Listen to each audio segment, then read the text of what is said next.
ఇల్లు చేపల పులుసు మీరు వండుకోవాలంటే మా వీడియో చూసి ఒకసారి ట్రై చేయండి, చాలా బాగుంటుంది. ఈరోజు చేపలు వండుకుంటున్నాం.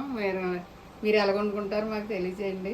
మేమైతే నేను వండినట్లు చూపిస్తాను, మీరు కూడా నచ్చితే మీరు కూడా అలా వండుకోండి అని చెప్పి. చేప ముక్కల్లోకి అండి ఇక ఉల్లిపాయలు, టమాటాలు అండి, ఇక ఎన్ని కావాలితే అన్ని పచ్చిమిరకాయలు వేసుకొచ్చండి మనం.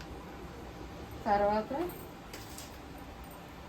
ఇగండి జీలకర్ర, ధనియాలు, ఇందులో మెంతులు, ఆవాలు వేసానండి. ఈ 4 కలిపి వేపాలన్నమాట. మీకు వేపేసాక చూపిస్తానండి.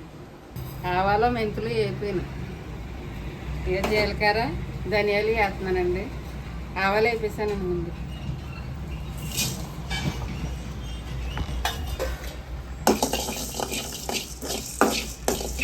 నేను మామిడికి చేపల కూరలో మామిడికాయ వేద్దామని చింతపండు కొంచెం వేస్తున్నానండి. మామిడికాయ వేయకపోతే ఇంకా ఎక్కువ పడదు. మీకు చూసి వేసుకోండి. గ్యాస్ వెలిగించుకుని మూగుడు పెట్టుకుంటున్నా కూరకే. ఆయిల్ పోతున్నాను, మూగుడు కాదు ఆయిల్ వేసానండి.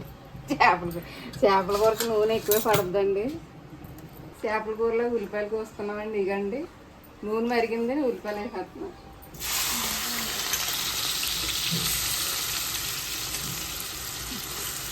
టమాటాలు ఉల్లిపాయలు వేగాల అప్పుడు వేయాలి. ఉల్లిపాయలు బేగా మగ్గాలంటే కొంచెం ఉప్పు వేసుకుంటే బేగా మగ్గుతుంది. ఉల్లిపాయలు మగ్గిపోయినాయండి. టమాటాలు పచ్చిమిరకాయలు వేసేస్తున్నాం.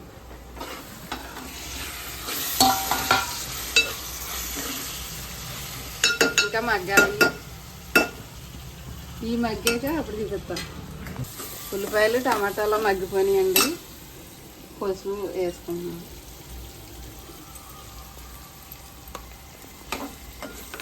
ఇది ధనియాలు, జీలకర్ర, ఆవాల, మెంతులు వేపాను కదా, ఆ పొడిని చేశాను. ఇందులోనే వేసుకోవాలి. ఇది నెల్లూరు టైప్లో ఉంటుంది, కానీ నెల్లూరు టైప్ అయితే ఇంకా కొబ్బరి పాలు వేయాలి, అవన్నీ వేయాలన్నమాట. అందుకే కారం వేస్తున్నానండి. కారం చేపల కూరలో ఎక్కువ పడద్ది, నీసు వస్తున్నప్పుడు లేక. చింతపండు పులక,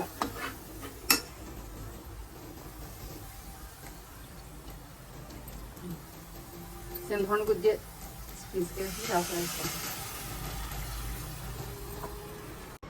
కొంచెం కొత్తిమీర వేసుకుంటున్నామండి. గుజ్జు కొంచెం మరిగాక కొంచెం ఎగిరాక చేపల ముక్కలు వేసుకోవడం. ఇంకా కొంచెం మగ్గాక నీళ్ళు వేసుకోవాలండి. అంటే చేపలు పులుసులాగా ఉండాలి కదా, ముక్క ఉడకాలి కదా. పులుసు మరిగాక ముక్కలు వేసుకోవాలండి.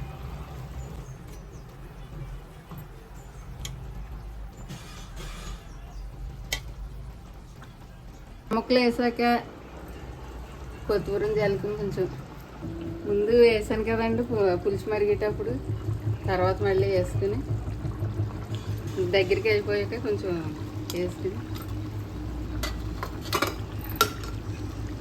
ఎక్కువ తిప్పితే ముక్కలు ఇడిపోతాయి, అలా తిప్పకూడదండి. మామిడికాయ ముక్కలు వేస్తున్నాను. వేసిన కొత్తిమీర కూడా వేసేస్తున్నాను. ఓ 10 నిమిషాలు మగ్గాక ఇంకా గ్యాస్ కట్టేసుకోవడం. తింటే ఇటు పెట్ట చాలా బాగుంటుంది. ఒకసారి వండుకుని ట్రై చేయండి.